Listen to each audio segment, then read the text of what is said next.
that look, the enemy, sin, is now hanging on a tree. Look, guys, the enemy has been defeated, and you no longer have to submit to this enemy. Now, obviously, the army is still there, whatever, and we have to like still fight through this life and resist sin and resist But in the temptation end, and stuff. but ultimately, the battle is won. Yeah, we've won.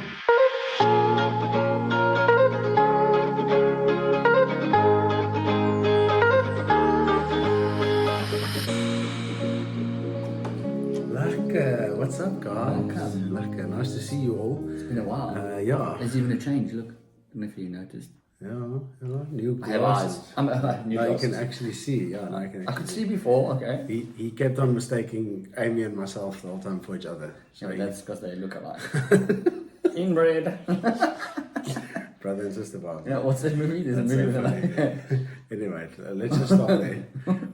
Today we want to talk about what happened at the cross and just a different perspective that I saw about Jesus dying on the cross and stuff like that. Okay, so the start. Let's go back to the start where the first prophetic picture of Jesus dying on the cross was Moses when he held up. He got a stick. Not a stick. Let's quickly, while you think of exactly what it is, remember, Old Testament points to Jesus. Yes. So everything in the Old Testament is there to tell us Jesus is going to be born, he's going to die. That's a very good point to make. So, and then New Testament is Jesus' life and us, or the church onwards. How we can live in the price that he paid and stuff. Yeah. Precisely. So the Old Testament, everything in the Old Testament, in one way or another, points to the life of Jesus. The demonstration of Jesus. Exactly. Yeah. So So back to the point. Yeah. So the Israelites cursed God and they spoke against God, and because they were like, this manna and these quails are not nice. We're over it.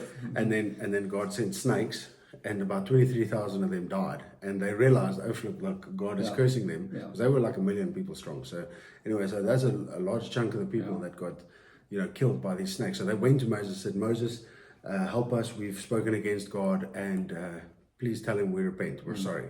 So he prayed, and God said, take a stick, make a snake that is like bronze, and put it on the stick, put it on top of the hill, so that anyone who gets bitten by a snake and looks at this this figurine that he made on the stick of a snake will be healed, right? Correct. And the picture, the prophetic picture of this being done, we find it in Deuteronomy and in the New Testament, where it references Deuteronomy, where it says that anyone who hangs on a tree or anything that hangs on a tree is cursed.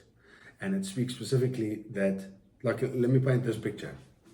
There's two wars. There's a war going on, and the one side defeats the other side by killing their main guy. There you go. There. And they lift him up to show both armies that are fighting that this general has been killed.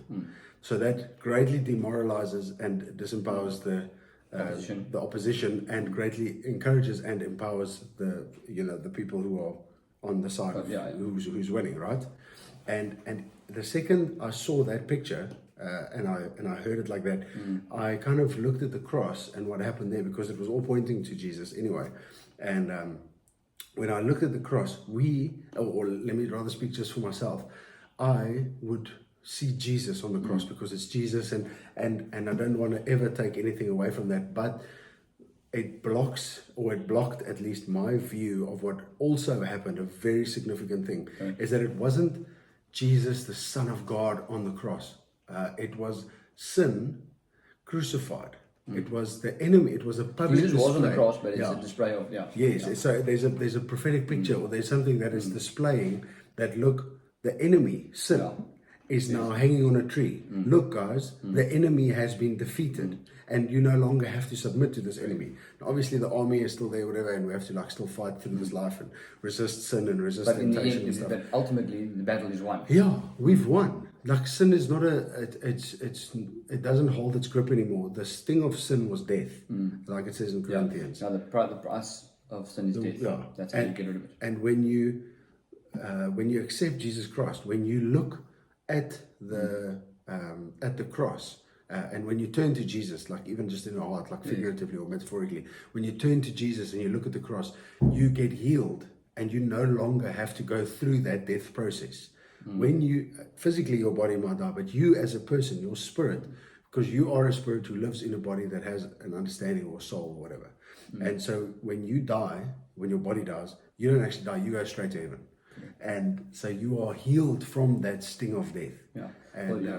Yeah. Yeah, and so there's a real cool thing that I realized that, positionally, the second you accept Jesus Christ, you are made righteous and you are made holy in your position. Yeah. So God sees you as someone who is righteous, because when he sees you, he looks at the price that Jesus paid on the cross. Correct. But that process through our life here on earth tends to take time. It tends to sometimes take not sometimes, it does take a lifetime. Yeah, So you die every day to that. exactly. To Paul that, said you die every day to that.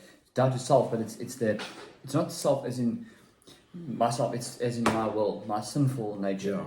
must be killed every day. we no longer live Yeah. for sin. We Yeah. live for Jesus. Yeah. And in that process, automatically, a fruit of that process is that you'll start to see that over time your behavior starts to become more like your position, which is holy and righteous. Correct. And you start to walk, you think like Jesus thinks, you speak like he speaks, you act like he acts, more and more through your life. That is at least the fruit of someone who has truly How a accepted man Jesus thinketh, Christ. so he acts. Yeah, yeah. So if you're going to spend your time thinking about sinful things, ways, whatever they might be for you, well, it doesn't matter whether it's alcoholism or whether it's just lying or not. You understand what I'm saying?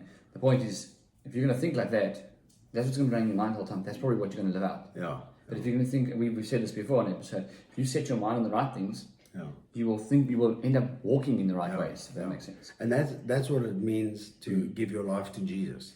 You completely submit your ways to him, and for the rest of your life, you work towards living a life that he has for you. So essentially, you use the tools like prayer and reading the Bible and fellowship and worship and all of those things. You use those tools to find out what his will is for your life.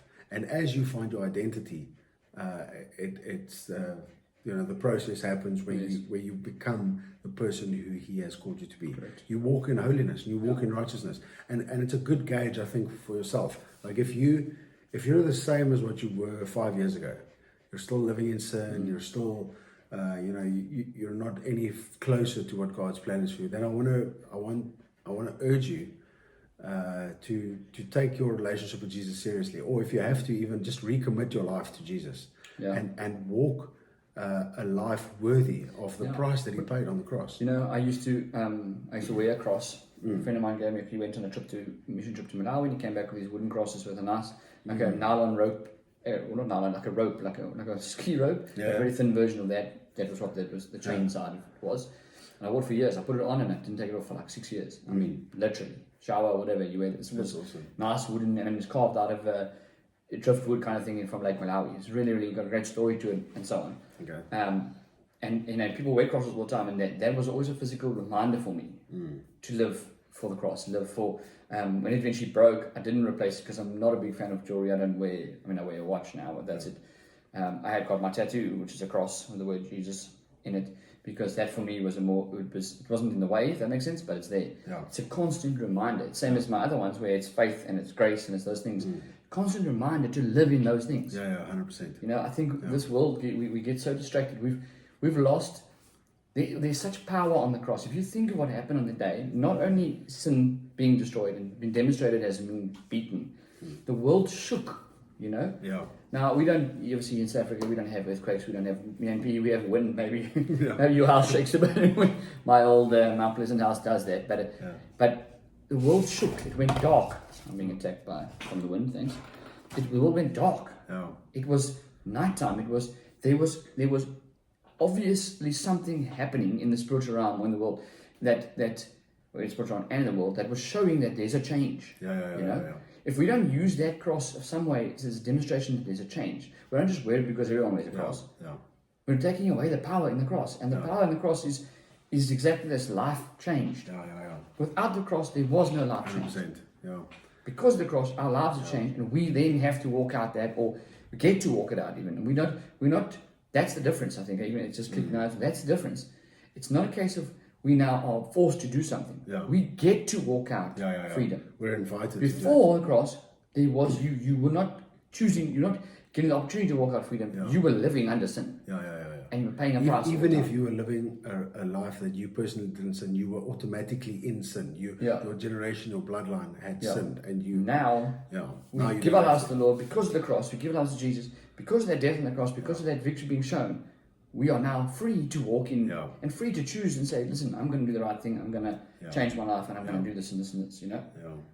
Which that's very is extremely powerful. If you think about it, I think I once heard a story or read it because it was a video, but there was an article. There was a small video with it of a piece of the cross that had been, because obviously we don't know exactly where the cross is when they took it down and taken apart, and there was a piece of the cross the size of like, I don't know, a cell phone, let's say, around about there. They had been put in a cave, and what they done is they dug a cave that you crawled into and you crawled out of, and this piece of the cross was there to a point that you couldn't.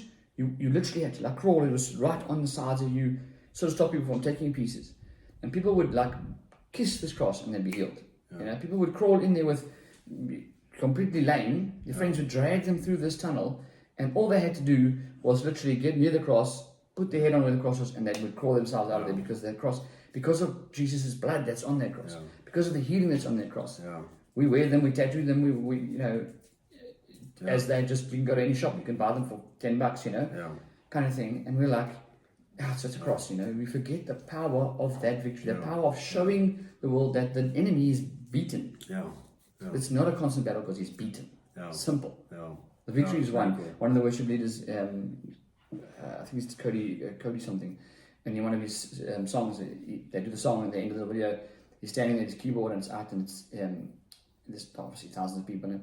And he's like playing, and he says, "Guys, it's the cross is the final word," is the song. It says, "This war's gone. We've beaten. We win, guys. We realize we win because of the cross. Not we're trying to win. We win. But yet, if you talk to people, they're always trying to beat this and trying to.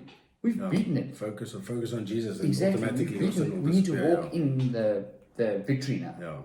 I struggle when I always chat about this. I struggle with Christians who aren't walking in victory. If you're a Christian, you've given your life to the Lord, and you've got Jesus in your heart, you're in victory. You've beaten your sin. Stop messing with it. Walk in victory.